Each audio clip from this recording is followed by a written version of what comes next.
പ്രിയപ്പെട്ട സുഹൃത്തുക്കളെ, കോവിഡുമായി ബന്ധപ്പെട്ട് കേരളത്തിൽ നിലനിൽക്കുന്ന സാഹചര്യം കൈപ്പിടിയിൽ ഒതുങ്ങാതെ പോകുമോ എന്നുള്ള സംശയം വിവിധ കോണുകളിൽ നിന്ന് ഉയർന്നുകൊണ്ടിരിക്കുന്നു. വളരെ സ്ഫോടനാത്മകമായിട്ടുള്ള സാഹചര്യത്തിലേക്ക് നമ്മൾ എത്തിക്കൊണ്ടിരിക്കുന്നു. കേരളത്തിൽ പുലിവിളയിലും പൂന്തുറയിലും സമൂഹ വ്യാപനം നടന്നുവെന്ന് സംസ്ഥാന ഭരണകൂടത്തിന് അംഗീകരിക്കേണ്ടി വന്നിരിക്കുന്നു. ഏറ്റവും പുതിയ കണക്കുകൾ പ്രകാരം 700-ന് മുകളിൽ 800-നടുത്തേക്ക് കോവിഡ് സ്ഥിരീകരിക്കപ്പെട്ടവരുടെ എണ്ണം എത്തിയിരിക്കുന്നു. അതിൽ തന്നെ ഏതാണ്ട് ഒരു 70% സമ്പർക്ക രോഗികളാണ് എന്നുള്ള നിലയിലേക്ക് കാര്യങ്ങൾ എത്തിയിരിക്കുന്നത്. ഇപ്പൊ മിനിഞ്ഞാത്ത കണക്കുകൾ നമ്മൾ എടുത്തു നോക്കിക്കഴിഞ്ഞാൽ മൊത്തം കേരളത്തിൽ രോഗം സ്ഥിരീകരിച്ച 788 പേരിൽ 70% പേർക്ക് സമ്പർക്കം കൊണ്ടാണ് രോഗം ഉണ്ടായത്. വിദേശത്ത് വന്നവർ വെറും 17% മാത്രമായിരുന്നു. നമുക്കറിയാം, 2 ആഴ്ചയ്ക്ക് മുമ്പ് വിദേശത്ത് വന്നവരായിരുന്നു 50, 60, 70%. അവിടെ നിന്നൊക്കെ പോയിട്ട് വിദേശത്ത് നിന്ന് വരുന്നവർ 17% ചുരുങ്ങുമ്പോൾ സമ്പർക്കത്തിലൂടെ രോഗം ബാധിച്ചവരുടെ എണ്ണം 70 വർദ്ധിച്ചിരിക്കുന്നു എന്നാണ് മിനിഞ്ഞാത്ത കണക്കുകൾ നോക്കിയാൽ നമുക്ക് കാണാം. തീരദേശത്തൊക്കെ കാട്ടുതീ പോലെ പടരുകയാണ് ഈ രോഗം. തിരുവനന്തപുരത്ത് വലിയ തോതിൽ ഈ രോഗം പടർന്നുകൊണ്ടിരിക്കുന്നു. എറണാകുളത്ത് ചെല്ലാനത്ത് പടർന്നുകൊണ്ടിരിക്കുന്നു. തീരദേശത്ത് 10-16 തദ്ദേശ സ്വയംഭരണ സ്ഥാപനങ്ങളിൽ കടുത്ത നിയന്ത്രണങ്ങൾ ഏർപ്പെടുത്തിയിരിക്കുകയാണ്. കോഴിക്കോട് തൂണേരി എന്ന് പറയുന്ന സ്ഥലത്ത് വലിയ തോതിൽ രോഗം പടർന്നുകൊണ്ടിരിക്കുന്നു. കാസർഗോഡ് രോഗം പടർന്നുകൊണ്ടിരിക്കുന്നു. തിരുവനന്തപുരം നഗരത്തിനകത്ത് രാമചന്ദ്ര ടെക്സ്റ്റൈൽസ് എന്ന് പറഞ്ഞ ഒരു ടെക്സ്റ്റൈൽസ് സ്ഥാപനത്തിൽ 171 പേരിൽ ഏതാണ്ട് 78 പേർക്ക് രോഗം ബാധിച്ചിരിക്കുന്നു. 10 ലാർജ് കമ്മ്യൂണിറ്റി ക്ലസ്റ്ററുകൾ ഉണ്ടെന്നാണ് സർക്കാർ ഇപ്പോൾ പറയുന്നത്. 10 ലാർജ് കമ്മ്യൂണിറ്റി ക്ലസ്റ്റർ. 2-3 ദിവസങ്ങൾക്ക് മുമ്പ് വെറും ക്ലസ്റ്ററുകൾ 51 ക്ലസ്റ്ററുകൾ എന്നാണ് പറഞ്ഞത്. എന്നാൽ ഇപ്പൊ പറയുന്നത് 10 ലാർജ് വലിയ കമ്മ്യൂണിറ്റി ക്ലസ്റ്ററുകൾ 10 വലുതുണ്ട് എന്നും 84 ക്ലസ്റ്ററുകൾ വ്യാപന മേഖലകൾ സംസ്ഥാനത്ത് ഉണ്ടായിരിക്കുന്നു എന്നും ഉള്ള നിലയിലുള്ള സംസാരങ്ങൾ വരുന്നുണ്ട്. ഹോട്ട്സ്പോട്ടുകളുടെ എണ്ണം ഏതാണ്ട് 300-ഓളം ആയിരിക്കുന്നു എന്നുള്ളതാണ് ഏതാണ്ട് അവസാനം നമുക്ക് കിട്ടിയിരിക്കുന്ന വാർത്ത. അപ്പൊ കേരളത്തിലെ വളരെ അതിഗുരുതരമായിട്ടുള്ള ഒരു സാഹചര്യത്തിൽ കേരളത്തിലെ രോഗത്തിന്റെ വർധന നിരക്ക് നമ്മളെടുത്ത് പരിശോധിച്ച് നോക്കിയാൽ നമുക്കറിയാം, ഇന്ത്യയിൽ ഏറ്റവും കൂടുതൽ രോഗം പടരുന്നത് മഹാരാഷ്ട്രയിലാണ്. ഏതാണ്ട് 2.25 ലക്ഷം കേസുകളുണ്ട്. തമിഴ്നാട്ടിൽ ഏതാണ്ട് 1,50,000-ലധികം കേസുകളുണ്ട്. അവിടെയൊക്കെയായി താരതമ്യം ചെയ്ത് നോക്കുമ്പോൾ കഴിഞ്ഞ ഒരാഴ്ചത്തെ കാലത്തെ രോഗത്തിന്റെ വർധനയിൽ നിരക്കെടുത്ത് നോക്കിയാൽ തമിഴ്നാട്ടിലെക്കാളും മഹാരാഷ്ട്രയെക്കാളും രോഗത്തിന്റെ വർധനയുടെ നിരക്ക് കൂടുതൽ കേരളത്തിലാണെന്ന് നമുക്ക് കാണുന്നത്. അത്തരത്തിൽ വളരെ ഗുരുതരമായിട്ടുള്ള ഒരു സാഹചര്യത്തിലേക്ക് നമ്മൾ പോവുകയാണ്. കേരളത്തിൽ ഞാൻ നേരത്തെ സൂചിപ്പിച്ച പോലെ സമൂഹ വ്യാപനം നടന്നുവെന്ന് രണ്ട് സ്ഥലത്ത് സമൂഹ വ്യാപനം നടന്നുവെന്ന് മുഖ്യമന്ത്രിക്ക് അംഗീകരിക്കേണ്ടി വന്നു. പക്ഷെ നമുക്ക് എല്ലാവർക്കും അറിയാം, മുഖ്യമന്ത്രിക്ക് ഈ കണക്കിൽ എഴുതി കൊടുക്കുന്ന കുറെ ഉപദേശികൾ ഒഴിച്ചുള്ള ബാക്കിയുള്ള മുഴുവൻ ആളുകൾക്കും അറിയാം. ഏതാണ്ട് 2-3 ആഴ്ചകൾക്ക് മുമ്പ് തന്നെ സമൂഹ വ്യാപനം നടന്നിരുന്നു എന്ന് നമുക്കറിയാം. കോവിഡുമായി ബന്ധപ്പെട്ടുള്ള വിദഗ്ധ സമിതി സർക്കാരിനോട് മെയ് 26-ന് തന്നെ കേരളത്തിൽ സമൂഹ വ്യാപനം ആരംഭിച്ചു എന്ന് റിപ്പോർട്ട് കൊടുത്തു എന്നാണ് പത്രത്തിൽ വന്നിട്ടുള്ളത്. അതുകൊണ്ട് തീരപ്രദേശത്തൊക്കെ വലിയ തോതിൽ പടരുന്ന സമൂഹ വ്യാപനമായിരുന്നു നമുക്കറിയാം. എന്തായാലും മുഖ്യമന്ത്രിക്ക് പോലും ഇന്നലെ കേരളത്തിൽ 2 സ്ഥലത്തും എങ്കിലും സമൂഹ വ്യാപനം നടന്നു എന്നുള്ള നിലയിലേക്ക് പറയേണ്ടി വന്നു എന്നുള്ളത് വളരെ ഗൌരവമായി നമ്മൾ കാണണം.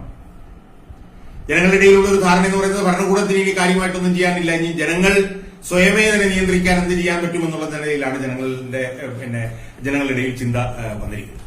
ആ സാഹചര്യത്തിൽ ചില പുതിയ വിഷയങ്ങൾ ചർച്ച ചെയ്യാൻ വേണ്ടിയിട്ടാണ് നമ്മൾ ശ്രമിക്കുന്നത്. അതെന്താണെന്ന് ചോദിച്ചാൽ, നമുക്കറിയാം, മിനിഞ്ഞാന്ന് മുഖ്യമന്ത്രി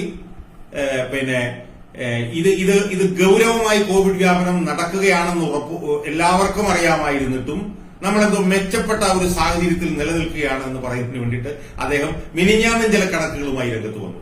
ആ കണക്കുകൾ എന്ന് പറയുമ്പോൾ ആദ്യം പ്രാഥമികമായി കേൾക്കുമ്പോൾ തന്നെ ഒട്ടും വസ്തുനിഷ്ഠവും യുക്തിഭദ്രവും അല്ലാത്തതാണ് ആ കണക്കുകൾ നമുക്ക് മനസ്സിലാവും. അദ്ദേഹം ചെയ്തത് എന്താണ്? മരണനിരക്കിനെ, ഡെത്ത് പെർ മില്യൺ എന്ന് പറഞ്ഞ മരണനിരക്കിനെ കേരളത്തിനെയും അമേരിക്കയും ഫ്രാൻസിനെയും സ്വീഡനെയും ഒക്കെ ആയി കേരളത്തിനെ താരതമ്യം ചെയ്യാനാണ് അദ്ദേഹം ശ്രമിച്ചത്. അതായത് 3.5 കോടി മാത്രമുള്ള നമ്മുടെ കേരളത്തിന്റെ 3.5 കോടി മാത്രം ജനസംഖ്യയുള്ള കേരളം എന്ന് പറഞ്ഞ ഈ കൊച്ചു സംസ്ഥാനത്തെ ഇന്ത്യയിലുള്ള 29 സംസ്ഥാനങ്ങളിൽ ഒന്നിൽ പോലുമായി താരതമ്യം ചെയ്യാതെ സ്വതന്ത്ര പരമാധികാര രാജ്യങ്ങളായിട്ടുള്ള അമേരിക്ക, സ്വീഡൻ, ഫ്രാൻസ് മുതലുള്ള രാജ്യങ്ങളുമായിട്ട് താരതമ്യം ചെയ്തിട്ട് അവിടുത്തെ മരണനിരക്കിനനുസരിച്ച് ഇവിടെ മരണനിരക്ക് ഉണ്ടായിരുന്നുവെങ്കിൽ ഇവിടെ 14,000 പേർ മരിക്കുമായിരുന്നു എന്നും 11,000 പേർ മരിക്കുമായിരുന്നു ഒക്കെയുള്ള ആളുകളെ പൊട്ടിച്ചിരിപ്പിക്കുന്ന ഏറ്റവും ബാലിശമായിട്ടുള്ള കണക്കുകളാണ് അദ്ദേഹം അവതരിപ്പിച്ചത്. അതിന്റെ വിശദാംശങ്ങൾ നമ്മൾ പിന്നീട് ഒന്നൊരു ബാക്കി പത്രത്തിൽ നമ്മൾ പറഞ്ഞിരുന്നു, അതിനകത്തേക്ക് നമ്മൾ പോകുന്നില്ല. പക്ഷെ നമ്മൾ ഇന്നിവിടെ ചെയ്യാൻ പോകുന്നത്, കേരളത്തിൽ ഇന്ത്യയിൽ 29 സംസ്ഥാനങ്ങളുണ്ടല്ലോ, ആ 29 സംസ്ഥാനങ്ങളുമായി കേരളത്തിന്റെ സ്ഥിതി എന്താണ് എന്ന് ചർച്ച ചെയ്യാൻ മുഖ്യമന്ത്രിക്ക് ധൈര്യമുണ്ടോ? മുഖ്യമന്ത്രിയെ നമുക്ക് വെല്ലുവിളിക്കാം. കേരളത്തിലെ കോവിഡിന്റെ ഇന്നത്തെ സാഹചര്യവും കേരളത്തിലെ ഇന്ത്യയിലെ മറ്റ് സംസ്ഥാനങ്ങളിലെ കോവിഡിന്റെ സാഹചര്യവും തമ്മിൽ കണക്കുകളുടെ അടിസ്ഥാനത്തിൽ താരതമ്യം ചെയ്യാൻ മുഖ്യമന്ത്രി തയ്യാറാണോ എന്നുള്ളതാണ് നമുക്ക് ബാക്കി പത്രത്തിലൂടെ നമുക്ക് ചോദിക്കാൻ. ടോട്ടൽ ടെസ്റ്റുകളുടെ കാര്യത്തിൽ ഒരു താരതമ്യത്തിന് മുഖ്യമന്ത്രി തയ്യാറാണോ? ടെസ്റ്റ് പെർ മില്യന്റെ കാര്യത്തിൽ ഒരു താരതമ്യത്തിന് മുഖ്യമന്ത്രി തയ്യാറാണോ? റിക്കവറി റേറ്റുമായി ബന്ധപ്പെട്ടുകൊണ്ട് ചർച്ച ചെയ്യാൻ തയ്യാറാണോ? മോർട്ടാലിറ്റിയുമായി ബന്ധപ്പെട്ടുകൊണ്ട് ചർച്ച ചെയ്യാൻ തയ്യാറാണോ? ടെസ്റ്റ് പോസിറ്റിവിറ്റിയുമായി ബന്ധപ്പെട്ടുകൊണ്ട് ചർച്ച ചെയ്യാൻ തയ്യാറാണോ? മറ്റു സംസ്ഥാനങ്ങളുമായി ബന്ധപ്പെടുമ്പോൾ ഇത്തരം കാര്യങ്ങൾ കേരളം എവിടെ നിൽക്കുന്നു എന്നുള്ളത് സംബന്ധിച്ചുള്ള ചർച്ച ചെയ്യാൻ തയ്യാറാണോ എന്നുള്ളതാണ് നമ്മൾ ചെയ്യുന്നത്. അതിന്റെ ഭാഗമായി നമ്മൾ ഇന്ന് ചെയ്യാൻ പോകുന്നത് ഈ പറഞ്ഞ കാര്യങ്ങൾ, total test per million, test positivity, recovery rate, ഇതുപോലെയൊക്കെയുള്ള ചില കണക്കുകളുടെ അടിസ്ഥാനത്തിൽ കേരളത്തിലെ മറ്റ് സംസ്ഥാനങ്ങളുമായും താരതമ്യം ചെയ്തിട്ട് കേരളം എവിടെ നിൽക്കുന്നു എന്ന് നോക്കാൻ വേണ്ടിയിട്ടാണ് നമ്മൾ ഇവിടെ ശ്രമിക്കുന്നത്. അതിന്റെ കാരണം എന്താണെന്ന് ചോദിച്ചാൽ, കേരളത്തിന്റെ ഈ കോവിഡ് പ്രതിരോധവുമായി ബന്ധപ്പെട്ടിട്ടുള്ള ഈ വിഷയത്തിൽ മുഖ്യമന്ത്രിയെ ഉപദേശിക്കുന്ന ചില പുത്തൻ കൂറ്റുകാരുണ്ട്. ആ പുത്തൻ കൂറ്റുകാരിൽ ഒരാളാണ് സാമൂഹ്യ സുരക്ഷാ മിഷന്റെ ഡയറക്ടറായിട്ടുള്ള മുഹമ്മദ് അഷീൽ എന്ന് പറയുന്ന ഒരു ചെറുപ്പക്കാരൻ, ഒരു പയ്യനാണ്. ആ ചെറുപ്പക്കാരൻ ഏതോ പഴയ SFI കാരനാണ്. ആലപ്പുഴയിൽ നിന്നെങ്ങാണ്ടാണ് MBBS പാസ്സായിട്ടുള്ളത്. പയ്യന്നൂർക്കാരനാണെന്നാണ് കേൾക്കുന്നത്. അദ്ദേഹമാണ് മുഖ്യമന്ത്രി ഉപദേശിക്കുന്ന ഈ പൊട്ടക്കണക്കുകൾ എഴുതി കൊടുക്കുന്നത് എന്നാണ് നമ്മൾ മനസ്സിലാക്കിയിട്ടുള്ളത്. അദ്ദേഹത്തെ കുറിച്ച് കുറച്ച് കാര്യങ്ങൾ ഇതിന്റെ അവസാന ഭാഗത്ത് നമ്മൾ പറയുന്നുണ്ട്. എന്തായാലും തുടക്കത്തിൽ നമ്മൾ ചെയ്യാൻ പോകുന്നത് ഈ പറഞ്ഞ കണക്കുകളുടെ അടിസ്ഥാനത്തിൽ കേരളത്തിനെ മറ്റ് സംസ്ഥാനങ്ങളുമായി ഒന്ന് താരതമ്യം ചെയ്ത് നോക്കാൻ വേണ്ടിയിട്ടാണ് നമ്മൾ ഇവിടെ ശ്രമിക്കുന്നത്. ആദ്യമായി നമ്മൾ ശ്രമിക്കുന്നത് രോഗികളുടെ എണ്ണത്തിലുള്ള വർധന, അതായത് 17-ാം തീയതി മുതൽ 11-ാം തീയതി വരെയുള്ള ഒരാഴ്ചക്കാലം. ആ ഒരാഴ്ചക്കാലത്ത് രോഗികളുടെ എണ്ണത്തിലുള്ള വർധനയിൽ കേരളം എവിടെ നിൽക്കുന്നു മറ്റ് സംസ്ഥാനങ്ങളുമായി താരതമ്യം ചെയ്യുമ്പോൾ, ഇതാണ് നമ്മൾ ആദ്യമായി. അങ്ങനെ 17-ാം തീയതി മുതൽ 11-ാം തീയതി വരെയുള്ള ഒരാഴ്ചക്കാലം നമ്മൾ എടുത്തു നോക്കിയാൽ കേരളത്തിലെ രോഗികളുടെ വർധന നിരക്ക് 32.7% നമുക്ക് കാണാൻ കഴിയും. 32.7% ആണ് കഴിഞ്ഞ 17-നും 11-നും ഇടയ്ക്കുള്ള ഒരാഴ്ചക്കാലം രോഗികളുടെ എണ്ണത്തിൽ ഉണ്ടായിട്ടുള്ള വർധനയുടെ നിരക്ക്. ആ നിരക്ക് നമ്മൾ നോക്കിയാൽ നമ്മൾ ഞെട്ടിക്കുന്ന വസ്തുത എന്താണെന്നറിയാമോ സുഹൃത്തുക്കളെ? ഇന്ത്യയിൽ ഏറ്റവും കൂടുതൽ കേസുകൾ റിപ്പോർട്ട് ചെയ്തിട്ടുള്ള മഹാരാഷ്ട്രയിലും തമിഴ്നാട്ടിലും കേരളത്തിലെ ഈ ഒരാഴ്ചക്കാലത്തെ വർധന നിരക്കുമായി താരതമ്യം ചെയ്യുമ്പോൾ കേരളത്തിന്റെ വർധന നിരക്കിന്റെ പകുതിയോളമേ അവിടെ വരൂ എന്നുള്ളതാണ്. ഇപ്പൊ കേരളത്തിൽ 32.7% രോഗികളുടെ വർധന നിരക്കെങ്കിൽ 2,92,581 രോഗികളുള്ള മഹാരാഷ്ട്രയിൽ ഈ ഒരാഴ്ചക്കാലത്തെ രോഗികളുടെ വർധന നിരക്ക് വെറും 15.71% മാത്രമായിരുന്നു. 1,60,907 പേരാണ് 11-നും 17-നും ഇടയ്ക്ക് തമിഴ്നാട്ടിൽ രോഗികളുടെ എണ്ണം വർദ്ധിച്ചതെങ്കിൽ അവരുടെ കഴിഞ്ഞ ആ ഒരാഴ്ചക്കാലത്തെ വർധന നിരക്ക് വെറും 16.1% മാത്രമായിരുന്നു. അപ്പൊ ഇന്ത്യയിൽ ലക്ഷക്കണക്കിന് കോവിഡ് രോഗികൾ റിപ്പോർട്ട് ചെയ്യുന്ന സംസ്ഥാനങ്ങളിലുള്ള കോവിഡ് രോഗികളുടെ വർധന നിരക്കിനേക്കാൾ ഏതാണ്ട് ഇരട്ടിയോളമായിരുന്നു കേരളത്തിന്റെ കോവിഡ് രോഗികളുടെ കഴിഞ്ഞ ഒരാഴ്ചത്തെ കാലത്തെ വർധന നിരക്ക് എന്നുള്ളതാണ് നമ്മൾ കണ്ടത്. അത് മറച്ചു വെച്ചുകൊണ്ടാണ് ഈ മുഹമ്മദ് അശ്ലീലം എന്ന് ഞാൻ മനഃപൂർവ്വം പറഞ്ഞാൽ എന്റെ വായിൽ വന്നു പോയതാണ്. എന്നാലും അശ്ലീലമാണോ എന്ന് നമുക്ക് തോന്നും പേര് കേട്ട് കഴിഞ്ഞാൽ. ഈ മുഹമ്മദ് അശ്ലീലിനെ വീണ്ടും തെറ്റിപ്പോകുന്നു. മുഹമ്മദ് അഷീൽ എന്ന് പറയുന്ന ഈ ചെറുപ്പക്കാരൻ, ഈ മീശ മുളയ്ക്കാത്ത ഈ ചെറുപ്പക്കാരൻ എഴുതി കൊടുക്കുന്ന പൊട്ടക്കണക്കുകൾ മുഖ്യമന്ത്രി വായിക്കുമ്പോൾ ഞാൻ ഇന്നലെ പറഞ്ഞതുപോലെ മുഖ്യമന്ത്രി കേരളത്തിലെ മുഴുവൻ ജനങ്ങളുടെയും മുമ്പിൽ പരിഹാസ്യനാവുകയാണ്. അതിഗുരുതരമാണ് സ്ഥിതിയെന്ന് മുഖ്യമന്ത്രിക്കല്ലാതെ മറ്റുള്ളവർക്ക് എല്ലാവർക്കും അറിയാം. എന്നിട്ടും ഈ ചെറുപ്പക്കാരൻ വന്നിട്ട് വീണ്ടും തെറ്റായ കണക്കുകൾ എഴുതി കൊടുത്ത് മുഖ്യമന്ത്രിയെ പരിഹാസ്യ കഥാപാത്രമാക്കുകയാണ്. ഇനി നമുക്ക് ടെസ്റ്റുകളുടെ കാര്യം എടുത്തു നോക്കാം. മൊത്തം ടെസ്റ്റുകളുടെ കാര്യം എടുത്തു നോക്കിക്കഴിഞ്ഞാൽ കേരളത്തിൽ മിനിഞ്ഞാത്ത കണക്കനുസരിച്ച് 4,89,395 പേരെ ടെസ്റ്റുകളാണ് നടത്തുന്നത്. 4,89,395.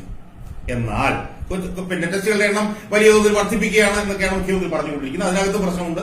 ഇപ്പൊ മിനിഞ്ഞാന്ന കണക്ക് നമ്മൾ പരിശോധിക്കുമ്പോഴത്തേക്കും 16,000 ചില്ലുവാനം സാമ്പിളുകൾ ടെസ്റ്റിന് അയച്ചതിൽ 7,000 തിരിച്ചു വന്നിട്ടില്ല. ഏതാണ്ട് 45% ടെസ്റ്റ് റിസൾട്ട് തിരിച്ചു വന്നിട്ടില്ല. അങ്ങനെ ഒരു ഗുരുതരമായ പിശകനകത്ത് കിടപ്പുണ്ടെങ്കിലും 4,89,395 ടെസ്റ്റ് നടത്തി എന്ന് നമ്മൾ പറയുമ്പോഴും നമ്മൾ മറ്റ് സംസ്ഥാനങ്ങളെക്കാളൊക്കെ എത്രയോ പുറകിലാണെന്ന് നമ്മൾ കാണണം സുഹൃത്തുക്കളെ. മഹാരാഷ്ട്രയിൽ ഈ പറഞ്ഞ 17-ാം തീയതി നടത്തിയത് 14,87,000 ടെസ്റ്റുകളാണ്. കേരളത്തിൽ 4 ലക്ഷമെങ്കിൽ അവിടെ 14 ലക്ഷം. തമിഴ്നാട്ടിൽ 18 ലക്ഷം ടെസ്റ്റുകളാണ് തമിഴ്നാട്ടിൽ നടത്തിയത്. ഡൽഹിയിൽ നടത്തിയത് 7,77,000 ടെസ്റ്റുകളാണ്. നമ്മുടെ തൊട്ടയൽപക്കമായിട്ടുള്ള കർണാടകത്തിൽ നടത്തിയത് 9,50,000 ടെസ്റ്റുകളാണ്. UP യിൽ നടത്തിയത് 13 ലക്ഷം ടെസ്റ്റുകളാണ്. ആന്ധ്രയിൽ നടത്തിയത് 12,60,000 ടെസ്റ്റുകളാണ്. ആസാം എന്ന് പറയുന്ന നമ്മുടെ അത്രയും ജനസംഖ്യ മാത്രമുള്ള സംസ്ഥാനത്ത് പോലും 6 ലക്ഷം ടെസ്റ്റുകൾ നടത്തിയപ്പോഴാണ് നമ്മുടെ സംസ്ഥാനം ടെസ്റ്റുകളുടെ എണ്ണത്തിലും ഏറ്റവും പുറകിൽ ഇപ്പോഴും നിൽക്കുന്നത്. എല്ലാ ദിവസവും മുഖ്യമന്ത്രി ഈ അഷീൽ എന്ന് പറഞ്ഞ ചെറുപ്പക്കാരൻ എഴുതി കൊടുക്കുന്ന കണക്കുകൾ ഒക്കെ വെച്ചിട്ടാവണം എല്ലാ ദിവസവും ടെസ്റ്റുകളുടെ എണ്ണം കൂട്ടും എന്നൊക്കെയുള്ള വാചാടോപങ്ങൾ പറയുന്നുണ്ടെങ്കിലും ടെസ്റ്റുകളുടെ കാര്യത്തിൽ നമ്മൾ ഏറ്റവും പുറകിൽ നമ്മൾ ഇപ്പോഴും നിൽക്കുകയാണ്. ഇനി ടെസ്റ്റ് പെർ മില്യന്റെ കണക്ക് നമ്മൾ എടുത്തു നോക്കൂ. ടെസ്റ്റ് പെർ മില്യന്റെ കണക്ക് 17-ാം തീയതി എടുത്തു നോക്കിയാൽ 13,933 നമ്മുടെ ടെസ്റ്റ് പെർ മില്യൻ. എന്നാൽ ഡൽഹിയിൽ 39,221 ടെസ്റ്റ് പെർ മില്യൺ. തമിഴ്നാട്ടിൽ 24,193 ടെസ്റ്റ് പെർ മില്യൺ. ആന്ധ്രാപ്രദേശിൽ 24,138 ടെസ്റ്റ് പെർ മില്യൺ. ആസാം എന്ന് പറയുന്നത് നമ്മുടെ അത്രയും മാത്രം ജനസംഖ്യയുള്ള ആസാമിലെ ടെസ്റ്റ് പെർ മില്യൺ 17,537 നമ്മൾ ആലോചിച്ച് നോക്കണം. അപ്പൊ ടെസ്റ്റ് പെർ മില്യൺ നമ്മൾ പുറകിലാണ്. ഇനി ടെസ്റ്റ് പോസിറ്റിവിറ്റിയിലേക്ക് നമുക്ക് വരാം. ടെസ്റ്റ് പോസിറ്റിവിറ്റിയിലേക്ക് നമ്മൾ വരുമ്പോൾ എന്താണ് ടെസ്റ്റ് പോസിറ്റിവിറ്റി? ടെസ്റ്റ് പോസിറ്റിവിറ്റി എന്ന് പറഞ്ഞാൽ മൊത്തം ആക്റ്റീവ് കേസുകളിൽ എത്ര പേർ മൊത്തം ടെസ്റ്റുകളിൽ എത്ര പേർക്ക് രോഗം സ്ഥിരീകരിച്ചു, മൊത്തം ടെസ്റ്റ് എത്ര നടത്തി, അല്ലെങ്കിൽ മൊത്തം രോഗം സ്ഥിരീകരിച്ചവരുടെ എണ്ണം ഡിവൈഡഡ് ബൈ മൊത്തം ടെസ്റ്റ്. അതാണ് ടെസ്റ്റ് പോസിറ്റിവിറ്റി എന്ന് പറയുന്നത്. ഈ ടെസ്റ്റ് പോസിറ്റിവിറ്റി നമുക്ക് 2.2 ഉള്ളൂ എന്നാണ് പറയുന്നത്. ആ ടെസ്റ്റ് പോസിറ്റിവിറ്റി എന്ന് പറയുന്നത് 2.2 ഉള്ളൂ എന്ന് നമ്മൾ പറയുമ്പോൾ നമ്മളെക്കാളും കുറവ് പഞ്ചാബിന് നമ്മളെക്കാൾ കുറവാണ്. രാജസ്ഥാനിൽ 27,000 കേസുകളുണ്ടെങ്കിൽ ടെസ്റ്റ് പോസിറ്റിവിറ്റി 2.3 മാത്രമാണ്. അപ്പൊ ടെസ്റ്റ് പോസിറ്റിവിറ്റി എന്ന് പറയുന്നത് കുറഞ്ഞു നിൽക്കുന്നത് നമ്മൾ ടെസ്റ്റുകൾ കുറച്ച് നടത്തുന്നതുകൊണ്ടാണ്. ടെസ്റ്റുകൾ കൂടുതൽ നടത്തിക്കഴിഞ്ഞാൽ ടെസ്റ്റ് പോസിറ്റിവിറ്റി കൂടും. എന്നാൽ മിസോറാം എന്ന് പറഞ്ഞ സംസ്ഥാനം നമ്മൾ നോക്കൂ, അവിടെ ടെസ്റ്റ് പെർ മില്യൺ 14,899 അവിടെ പക്ഷേ ടെസ്റ്റ് പോസിറ്റിവിറ്റി നമ്മളെക്കാൾ കുറവാണ്, 1.8% ഉള്ളൂ. ഇപ്പൊ സിക്കിം എന്ന് പറയുന്ന ചെറിയ സംസ്ഥാനം നോക്കൂ, അവിടെ പോലും 20,726 ടെസ്റ്റ് പെർ മില്യൺ. പക്ഷേ അവിടെ ടെസ്റ്റ് പോസിറ്റിവിറ്റി 1.9% മാത്രമേ ഉള്ളൂ. അപ്പൊ ടെസ്റ്റുകളുടെ എണ്ണം കൂടുന്നതുമായി ബന്ധപ്പെട്ടിട്ടാണ് ടെസ്റ്റ് പോസിറ്റിവിറ്റി റേറ്റ് കൂടുന്നത്. ഇപ്പൊ ടെസ്റ്റ് പോസിറ്റിവിറ്റി റേറ്റ് മഹാരാഷ്ട്രയിലാണ്. മഹാരാഷ്ട്രയില് 14,87,000 ടെസ്റ്റുകൾ നടത്തിയിട്ടുണ്ട്. അതുകൊണ്ട് അവിടെ ടെസ്റ്റ് പോസിറ്റീവ് റേറ്റ് 19.66 ആണ്. തമിഴ്നാട്ടിൽ 18 ലക്ഷം ടെസ്റ്റുകൾ നമ്മൾ നടത്തിയിട്ടുണ്ട്. അതുകൊണ്ട് ടെസ്റ്റ് പോസിറ്റിവിറ്റി റേറ്റ് 8.7 ആണ്. അപ്പൊ ടെസ്റ്റ് പോസിറ്റീവ് റേറ്റ് കുറഞ്ഞു നിൽക്കുന്നെങ്കിൽ അതിന്റെ പ്രധാനപ്പെട്ട കാരണം ടെസ്റ്റുകളുടെ എണ്ണം കുറവാണെന്നുള്ളതാണ്. ടെസ്റ്റുകളുടെ എണ്ണം കൂടുമ്പോൾ സ്വാഭാവികമായും ടെസ്റ്റ് പോസിറ്റീവ് റേറ്റിലും മുന്നിലേക്ക് വരാനുള്ള സാഹചര്യമാണ് കാണുന്നത്. മോർട്ടാലിറ്റി റേറ്റിന്റെ കാര്യമാണ്. മോർട്ടാലിറ്റി റേറ്റ് എന്ന് പറഞ്ഞാൽ മരണനിരക്കാണ് എന്ന് നമുക്കറിയാം. അതായത് സ്ഥിരീകരിക്കപ്പെടുന്നവരിൽ എത്ര പേർ മരിക്കുന്നു. അത് 0.35 കേരളത്തിലുള്ളൂ എന്നുള്ളത് ശരി. ആ 0.35 കേരളത്തിലുള്ളൂ എന്ന് പറയുമ്പോൾ അവിടെയും ആസാം നമ്മളെക്കാൾ മെച്ചപ്പെട്ട ടെസ്റ്റ് പോസിറ്റീവ് റേറ്റ് ആണ് അവർക്ക്, മോർട്ടാലിറ്റി റേറ്റ് ആണ് അവർക്കുള്ളത്. 0.27% ആസാമിലുള്ളൂ. അപ്പം നമ്മുടെ അത്രയും ജനസംഖ്യ മാത്രമേ ഉള്ളൂ. അവിടെ 20,000 കേസുകൾ റിപ്പോർട്ട് ചെയ്തിട്ടുണ്ട്. എന്നിട്ട് 0.27% മാത്രമേ അവിടെ ഉള്ളൂ. ഇനി നമ്മൾ തമിഴ്നാടിന്റെ കണക്ക് നമ്മൾ എടുത്തേ. തമിഴ്നാട്ടിൽ ഏതാണ്ട് 1,60,60,907 കേസുകളാണ് റിപ്പോർട്ട് ചെയ്തിട്ടുള്ളത്. കേരളത്തിൽ വെറും 10,000 മാത്രമേ ഉള്ളൂ. തമിഴ്നാട്ടിൽ 1,60,60,907 കേസുകൾ റിപ്പോർട്ട് ചെയ്തിട്ടുണ്ട്. പക്ഷെ അവിടെയും ഏതാണ്ട് 2,000 വരെ മരണം, ഏതാണ്ട് 1.4% ആളുകളെ ഇവിടെ മരിച്ചിട്ടുള്ള സുഹൃത്തുക്കളെ. അവിടെ 1,60,60,000 കൂടുതൽ കേസുകൾ ഉണ്ടായിട്ടും അവിടെയും 1.4% എന്ന് പറഞ്ഞ ഏറ്റവും കുറഞ്ഞ മരണനിരക്കാണ് അവിടെ ഉള്ളത്. അപ്പൊ നമ്മുടെ ഈ 0.35 എന്ന് പറയുന്നത് വലിയ കൂടിയ മരണനിരക്കായിട്ട് നമ്മൾ ഉയർത്തി കാണിക്കുന്നതിനകത്തൊന്നും യാതൊരു അർത്ഥവുമില്ല. പക്ഷേ ഗുരുതരമായിട്ടുള്ള ഒരു സാഹചര്യം നമ്മുടെ കേരളത്തിലുള്ളത് നമ്മൾ കാണേണ്ടത്. കേരളത്തിൽ മിനിഞ്ഞാന്ന് വരെയുള്ള കണക്കനുസരിച്ച് 37 പേര് മരിച്ചതിൽ 7 പേർക്ക് കോമോർബിഡിറ്റി ഇല്ലായിരുന്നു. അനുബന്ധ രോഗങ്ങളില്ലാതെയാണ് 7 പേര് മരിച്ചിട്ടുള്ളത്. അതായത് 22% ആളുകൾ കേരളത്തിൽ മരിച്ചവർക്ക് കോമോർബിഡിറ്റി ഇല്ലായിരുന്നു എന്നുള്ള കാര്യം നമ്മൾ കാണും. ഇനി അവസാനമായി റിക്കവറി റേറ്റ്, റിക്കവറി ചെയ്യുന്നവരുടെ ശതമാന കണക്ക് നമ്മൾ നോക്കിയാൽ അവിടെയും നമ്മൾ വളരെ പുറകിലാണ് നിൽക്കുന്നത്. നമ്മുടെ റിക്കവറി റേറ്റ് എന്ന് പറയുന്നത് 45.13% നമ്മുടെ റിക്കവറി റേറ്റ്. എന്നാൽ കർണാടകത്തിലെ റിക്കവറി റേറ്റ് 70.61. 2,92,581 കേസുള്ള മഹാരാഷ്ട്രയിലെ റിക്കവറി റേറ്റ് 55%. തമിഴ്നാട്ടിലെ റിക്കവറി റേറ്റ് 68%. ഡൽഹിയിലെ റിക്കവറി റേറ്റ് 82%. ഗുജറാത്തിലത് 61%. ഉത്തർപ്രദേശിൽ 66%. ആന്ധ്രയിൽ 58%. പശ്ചിമബംഗാളിൽ പോലും 73% റിക്കവറി റേറ്റ്. ആ സാഹചര്യത്തിൽ നമ്മുടെ റിക്കവറി റേറ്റ് 45.13% മാത്രമാണ്. അപ്പൊ ഈ കേരളത്തിന്റെ ഇന്നത്തെ സാഹചര്യത്തെ മറ്റ് സംസ്ഥാനങ്ങളുമായി നമ്മൾ താരതമ്യം ചെയ്യുമ്പോൾ കേരളത്തിന്റെ സ്ഥിതി പരമദയനീയമാണ് എന്നാണ് ടെസ്റ്റുകളുടെ കാര്യത്തിൽ, കേസുകളുടെ വർധന നിരക്കിന്റെ കാര്യത്തിൽ, ടെസ്റ്റ് പെർ മില്യന്റെ കാര്യത്തിൽ, ടെസ്റ്റ് പോസിറ്റിവിറ്റിയുടെ കാര്യത്തിൽ, മോർട്ടാലിറ്റിയുടെ റേറ്റിന്റെ കാര്യത്തിൽ, റിക്കവറി റേറ്റിന്റെ കാര്യത്തിൽ, ഇതിലെല്ലാത്തിലും കേരളം വളരെ പുറകിലാണ് മറ്റ് സംസ്ഥാനങ്ങളുമായി താരതമ്യം ചെയ്താൽ എന്നാണ് കണക്കുകൾ പരിശോധിക്കുമ്പോൾ ആധികാരികമായി വസ്തുനിഷ്ഠമായി നമുക്ക് ബോധ്യമാകുന്ന ഒരു കാര്യം. പക്ഷേ ഞാൻ നേരത്തെ പറഞ്ഞ മുഹമ്മദ് അഷീൽ എന്ന് പറയുന്ന ഈ ചെറുപ്പക്കാരൻ യാതൊരു ബോധവുമില്ലാതെ ഈ സ്ഥിതിഗതികൾ വളരെ ദയനീയവും പരിതാപകരവുമായി വരുമ്പോഴും സർക്കാരിന് അനുകൂലമായിട്ടുള്ള കണക്കുകൾ മാത്രം എഴുതി കൊടുത്തുകൊണ്ട് ഒരു സംസ്ഥാന മുഖ്യമന്ത്രിയെ, അദ്ദേഹം അഷീലിന്റെ പാർട്ടിയുടെ നേതാവെന്നുള്ളതല്ല, അദ്ദേഹം സംസ്ഥാന മുഖ്യമന്ത്രി, ആ മുഖ്യമന്ത്രിയെ ജനങ്ങളുടെ മുമ്പിൽ പരിഹാസ്യനാക്കുകയാണ് ഈ അഷീലിനെ പോലുള്ള ആളുകൾ ചെയ്യുന്നത് എന്ന് നമ്മൾ മനസ്സിലാക്കണം. ഈ അഷീൽ എന്നൊക്കെ പറഞ്ഞ് ഇന്നലെ മുളച്ച തകരയായിട്ട് നമുക്ക് കാണാൻ പറ്റുള്ളൂ. അദ്ദേഹത്തിന് എന്ത് യോഗ്യതയാണ് അതിനകത്തുള്ളത് എന്ന് നമുക്കറിയില്ല. അദ്ദേഹം എന്തോ മാസ്റ്റർ ഓഫ് പബ്ലിക് ഹെൽത്ത് എടുത്തിട്ടുണ്ട് എന്നാണ് അദ്ദേഹം അവകാശപ്പെടുന്നത്. അദ്ദേഹം മനസ്സിലാക്കേണ്ടത്, അദ്ദേഹം ജനിക്കുന്നതിന് മുമ്പ് ഹാർവാർഡ് യൂണിവേഴ്സിറ്റിയിൽ പോയി മാസ്റ്റർ ഓഫ് പബ്ലിക് ഹെൽത്ത് എടുത്ത ഒരു എപ്പിഡമിയോളജിയിലെ ഒരു വലിയ വിദഗ്ധൻ കേരളത്തിലുണ്ട് എന്ന് അദ്ദേഹം മനസ്സിലാക്കണം. 3 പതിറ്റാണ്ട് കാലമായി കേരളത്തിൽ എപ്പിഡമിയോളജിയുമായി, പകർച്ചവ്യാധിയുമായി ബന്ധപ്പെട്ട് ഗവേഷണം നടത്തിക്കൊണ്ടിരിക്കുന്ന 987 ഹാർവാർഡിൽ പോയി മാസ്റ്റർ ഓഫ് പബ്ലിക് ഹെൽത്ത് എന്ന് പറഞ്ഞിട്ടുള്ള പബ്ലിക് ഹെൽത്തിൽ ഡിഗ്രി എടുത്ത് മാസ്റ്റർ ഓഫ് പബ്ലിക് ഹെൽത്ത് എടുത്തിട്ടുള്ള ഡോക്ടർ വി രാമൻകുട്ടി എന്ന് പറയുന്ന ഒരു ഡോക്ടർ കേരളത്തിലുണ്ട്. അദ്ദേഹത്തെ ഒന്നും ഈ ഗവൺമെന്റ് പരിഗണിക്കുന്നതേയില്ല. അദ്ദേഹത്തെ പരിഗണിക്കാതെയാണ് അദ്ദേഹം ദീർഘകാലം ഡയറക്ടറായിരുന്ന അച്യുതമേനോൻ സെന്ററിൽ കഴിഞ്ഞ ഏതോ 2-3 വർഷത്തിന് മുമ്പ് മാസ്റ്റർ പബ്ലിക് ഹെൽത്ത് എടുത്ത ഒരു കൊച്ചു ചെറുപ്പക്കാരൻ, ഒരു വിധത്തിലുള്ള പ്രായോഗിക പരിജ്ഞാനമില്ലാത്ത ഒരു ചെറുപ്പക്കാരൻ, അദ്ദേഹം CPM ആണ് എന്നുള്ള ഒരൊറ്റ കാരണം കൊണ്ട് ഈ മുഖ്യമന്ത്രിയുടെയും ശൈലജയുടെയൊക്കെ ഉപദേഷ്ടാവായി വെക്കുന്ന അദ്ദേഹത്തിനെ പോലുള്ള അദ്ദേഹം ഇതുപോലെ അടിസ്ഥാനരഹിതമായ കണക്കുകൾ എഴുതി കൊടുത്തുകൊണ്ട് മുഖ്യമന്ത്രിയെ പരിഹാസ്യനാക്കുന്നു. അതുകൊണ്ട് മറ്റ് സംസ്ഥാനങ്ങളുമായി താരതമ്യം ചെയ്താൽ സ്ഥിതി പരമദയനീയമാണ് കേരളത്തിന്റെ. വളരെ സ്ഫോടനാത്മകമായിട്ടുള്ള ഒരു സാഹചര്യത്തിലേക്ക് കോവിഡ് വ്യാപനം കടന്നു പോവുകയാണ്.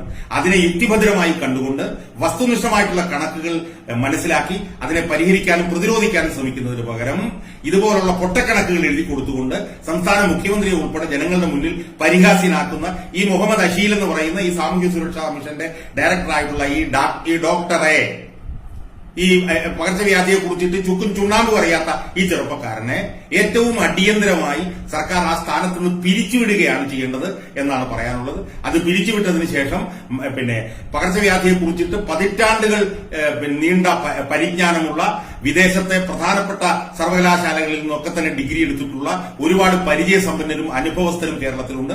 അവരെ എല്ലാവരെയും ഉപയോഗിച്ചുകൊണ്ട് ഈ രോഗത്തിനെ പ്രതിരോധിക്കാനുള്ള പ്രവർത്തനങ്ങളുമായിട്ടാണ് സംസ്ഥാന സർക്കാർ മുന്നോട്ട് പോകുന്നത്.